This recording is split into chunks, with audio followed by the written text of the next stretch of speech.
सबको एक होना पड़ेगा। हिंदू, मुसलमान, सिख, ईसाई सब लोग एक होकर लड़ाई लड़े तो देश को बचाना है। नहीं, हिस्सेदारी की जहां तक बात है उसके लिए समाज को जागना पड़ेगा। हर पॉलिटिकल पार्टी टिकट देती है जीतने के लिए। कारवाने इत्तेहाद व भाईचारा की मुहिम के तहत ये दोनों सीवान आए थे। स्टेक 24 न्यूज़ में आपका स्वागत है। मैं हूं मोहम्मद सादिक। अभी मैं मौजूद हूं सीवान के पुराने किला में जड़े इस्लामिया कॉलेज के सचिव जफर अहमद गनी के आवास पर मंत्री जमा खान मौजूद हैं। अल्पसंख्यक विभाग से हैं, इसलिए एक प्रश्न बनता है कि अल्पसंख्यकों के लिए क्या कुछ सौगात लाए हैं सीवान, या फिर यूं ही जो कारवां चला है उसके तहत यहाँ पहुंचे हैं। सर, बहुत स्वागत है। Thank you. आज तो हम लोग चले हैं कारवान इत्तेहाद मिलत जो चल रहा है पूरे बिहार के दौरा में कर रहा हूँ, उसी में ये भी एक है। और उसके बाद इसके बाद भी चूंकि अपने भी लोग हैं, यहाँ हमारा डिपार्टमेंट भी है, उसमें भी अभी मैं डीएम साहब को बैठक किया था, कुछ बच्चियों को उपस्थित मैं किया हूँ, यहाँ भी बैठा हुआ हूँ, उसमें बातचीत चलेगी। लेकिन आज जो मुल्क जरूरत है, मुल्क में आप देख रहे हैं किस तरह से मुल्क के लोग परेशान हैं। जो लोग दिल्ली बैठा हुआ है, जिनकी सरकारें केंद्र में चल रही है, जिस तरह से जुमलाबाजी लोग करता रहा, कोई काम की बात नहीं, कोई काम नहीं करना, कोई देश के हित की काम नहीं करना, इसलिए उसको लेकर जो भाईचारा उन्माद फैलाने का काम करते हैं, भाईचारा बिगाड़ने का काम करते हैं, उसको लेकर हम लोग आज पूरे बिहार के हर कोने को जाना चाहते हैं, जा भी रहे हैं। और नेता का देखे होगा, नेता आदित्य नीतीश कुमार जी ने काम तो बिहार के अंदर हर क्षेत्र में किया है। काम के साथ साथ भाईचारा न बिगड़ने पाए, प्रेम मोहब्बत बना रहे, सौहार्द बना रहे, इसके लिए बराबर कोशिश करते रहे हैं। उसको लेकर हम चलें, चूंकि आगामी चुनाव है, चुनाव को देखते हुए ऐसा न हो कुछ ऐसे लोग हैं जो काम से लेना देना नहीं है, काम करना जानते नहीं, काम के नाम पर वोट मिलेगा नहीं, कुछ ऐसा नहीं आपसी भाईचारा बिगाड़ दें, नुकसान करें देश और प्रदेश का, इसलिए हम चल रहे हैं। सर, अल्पसंख्यक की बात आती है। अल्पसंख्यक में भी अगर देखा जाए तो बहुत लोग आपस में बटे हुए नजर आते हैं। कोई फिरकों में बस बटा हुआ नजर आता है, कोई जात पात ने लेकर के बटा हुआ नजर आता है। इसको कैसे आप एकजुट कर ऐसा कुछ नहीं है, जो आपने कहा है बात सही है। कहीं कहीं कुछ ऐसे लोग हैं, लेकिन आज जो देश के हालात है उसको देखते हुए सब लोग एक हो गए हैं, जो देश को बचाना है। तमाम जो लोग बटे हुए, तमाम लोगों के पूर्वजों ने, महापुरुषों ने देश की कुर्बानियां दी हैं, उस सबको हम लोग याद दिला रहे हैं। हमारा जो इतिहास है, इतिहास मिट जाएगा, हम आपस में लड़ेंगे तो इतिहास मिट जाएगा, इसलिए हम सब लोग मिलकर एक होकर लड़ाई लड़ेंगे, तब जाकर हम इतिहास बचेगा और संविधान भी बचेगा। सर, देखा जाए तो अल्पसंख्यकों के हित में मदरसा एक बहुत इंपॉर्टेंट रोल अदा करता है।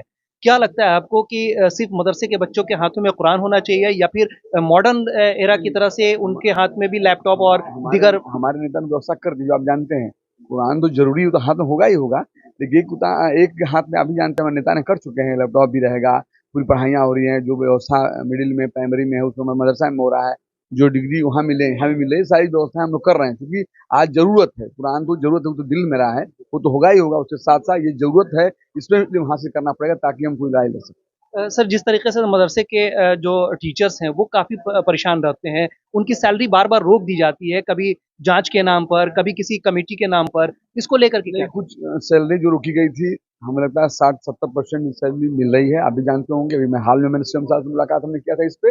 कुछ लोगों के जांच के मामला में चल रहा है, लेकिन बहुत जल्द उसको हमारे नेता नीतीश कुमार जी क्लियर करके देंगे। मदरसे के फ़रोग़ के लिए क्या कदम उठाए जा रहे हैं? क्या माइनॉरिटीज़ को? देखिए, उसको तो आप जानते हैं, मदरसा में हर जगह जो शुद्धिकरण के लिए हम पैसे रुपए दे रहे हैं। जहाँ जरूरत हो हमको लिखा दे, आवेदन दे, मैं शुद्धिकरण का पैसा मैं दूंगा। जहाँ मदरसा रजिस्टर्ड नहीं हुआ उसको रजिस्टर्ड करा कर मैं पैसा दूंगा, उसके लिए मैं तैयार हूँ, मैं कर भी, सरकार कर भी रही है। चलते-चलते लोगों को आखिरी पैगाम क्या देना चाहिए?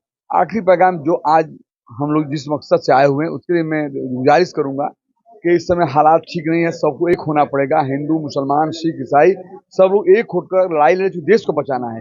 याद मैं करवाना चाहता हूँ, जब देश के आज़ाद कराने में जो लोगों ने कुर्बानियां दी थी, हर समाज के लोगों ने कुर्बानियां दी, हमारे उलेमा ने कुर्बानियां दी है, फांसी के फंदों को चूम लिया है इस देश को बचाने के लिए, देश को आज़ाद कराने के लिए। इस बात को मैं बताना चाहता हूँ, हर भाइयों को जगाना चाहता हूँ, अब जागिए और याद करिए अपने इतिहास को, और जाकर लड़ाई लड़िए, एक होकर इनका मुकाबला करिए, देश को बचाइए। बहुत शुक्रिया सर।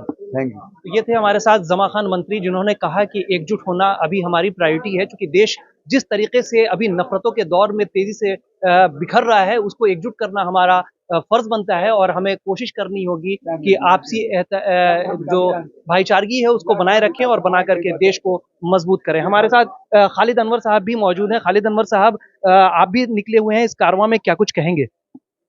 देखिए, माननीय मंत्री जमा खान साहब ने बताया आपको कि कारवानी इत्तेहाद व भाईचारा समाज में भारतीय जनता पार्टी के द्वारा जो नफरत फैलाई जा रही है, उसको ख़त्म करने की एक कोशिश है और हम लोग चाहते हैं कि नफ़रत ख़त्म हो और हमारे पूर्वजों का जो नीतीश कुमार जिस विचारधारा को लेके चल रहे हैं, महात्मा गांधी जी, मौलाना आज़ाद और डॉक्टर अम्बेडकर, उस विचारधारा का समाज बने और उसी की कोशिश हो रही है। क्या लगता है कि नीतीश कुमार की सरकार बनती है तो अक़लियत समाज जो है या अल्पसंख्यक जो हैं, उनको कुछ हिस्सेदारी मिलेगी या सिर्फ़ ऐसे ही बाकी लोगों की तरह वो भी झंडा ढोते रह जाएँगे?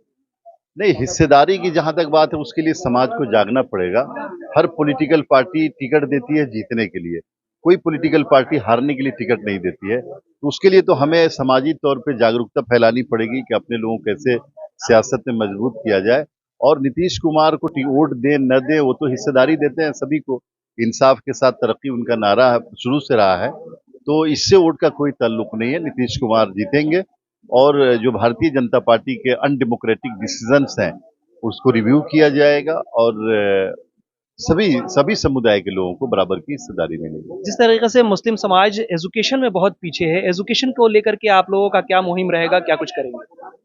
देखिए एजुकेशन पे तो बहुत बड़ा फोकस है और बिहार पहला स्टेट है जिसने तालीमी मरकज और टोला सेवक बना करके गरीबों के लिए, दलितों के लिए तालीम का अवसर दिया और तालीम पे फोकस तो रहेगा। हमारे बच्चे तालीम हासिल करें और उसके लिए समाजी तौर पे भी बहुत सारी जागरूकता चलाने की जरूरत पड़ेगी। ज़ेड इस्लामिया कॉलेज एक मियारी हैसियत रखता है इस इलाके में। ज़ेड इस्लामिया कॉलेज के फ़रोग़ के लिए क्या कुछ बात हो रही है या उसके लिए कुछ सोचा जाएगा? नहीं, ये ज़फ़र अहमद गनी साहब बहुत अच्छा काम कर रहे हैं और अभी इन्होंने स्कूल भी खोला है।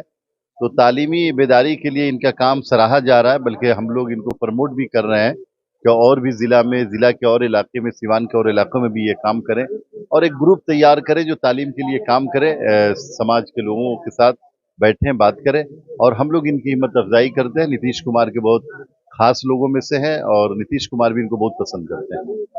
बहुत शुक्रिया सर।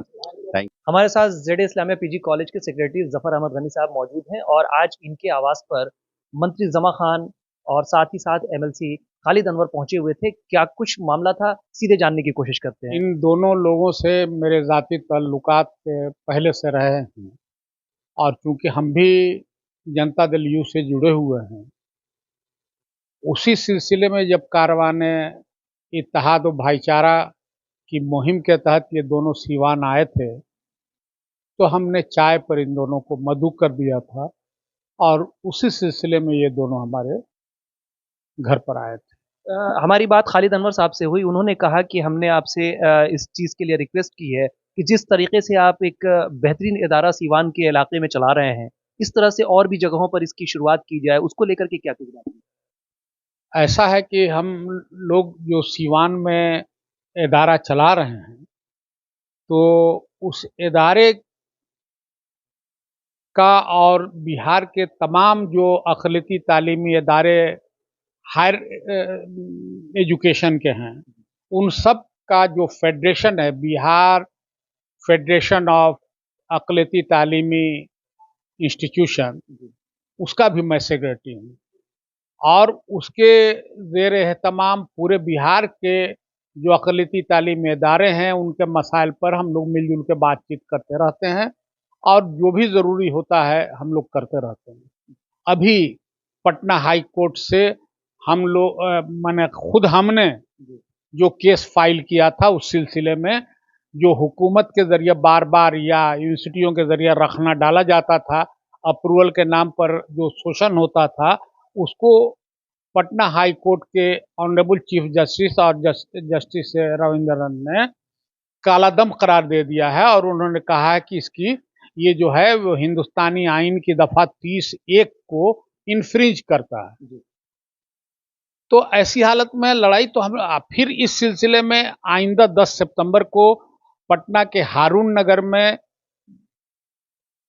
जो दफ्तर है बिहार माइनॉरिटी एजुकेशनल फेडरेशन का, वहाँ पूरे बिहार के अक़लियती तालीम इदारे के लोग, मिर्ज़ा गालिब के, अल्लामा इकबाल के, सोगरा कॉलेज के, इस्लामिया डिग्री कॉलेज मुज़फ़्फ़रपुर के, मुस्लिम माइनॉरिटी कॉलेज भागलपुर के, अल हफ़ीज़ कॉलेज आरा, गर्ल्स के सारे डिग्री कॉलेजेस के लोग जमा हो रहे हैं कि आइंदा क्या किया जाए। जो मसाइल हैं उन पर हम लोग बाहिमी इत्तेहाद के साथ और आपसी मशवरे के साथ चलते हैं।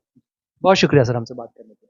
शुक्रिया। अगर आपको समाज को तरक्की दिलानी है तो यकीनन आपको एजुकेशन को भी साथ साथ लेकर के चलना होगा और इसी के तहत आज जो यहाँ ये मुहिम चल रही है कारवाने इत्तेहाद के सिलसिले से जो लोग यहाँ पहुंचे हुए हैं उनका मेन मकसद यही है कि आपसी एकजुटता को बनाए रखें। तमाम बड़ी खबरों के लिए बने रहे हमारे यूट्यूब चैनल सेलेक्ट 24 न्यूज़ को लाइक सब्सक्राइब शेयर जरूर करें। साथ ही हमारे फेसबुक पेज को भी लाइक शेयर कमेंट करना ना भूलें और हमारे वेबसाइट www.select24news.in पर विजिट जरूर करें।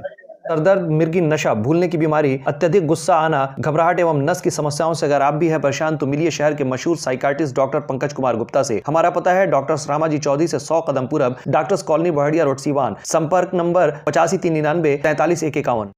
अब आपके शहर सिवान के लक्ष्मीपुर में भरपूर सुविधाओं के साथ खुल गया है hotel select and marriage hall. आपको बता दें 10 जून से भारी डिस्काउंट के साथ बुकिंग शुरू है, एक बार जरूर पहुंचें। इसमें आपको मिलेगा फुली एयर कंडीशन, साथ ही बुकिंग के साथ टेंट का सारा सामान, बर्तन और चूल्हा बिल्कुल फ्री। जल्द ही किसी भी कार्यक्रम को अच्छे वातावरण में करने के लिए बुक करें hotel select and marriage hall. हमारा पता है लक्ष्मीपुर सिसवन ढाला बिसाइड डॉक्टर तौफीक अहमद। हमारा कॉन्टेक्ट नंबर है 8797327330। एक बार जरूर पहुंचें और इस भारी डिस्काउंट का लाभ उठाएं।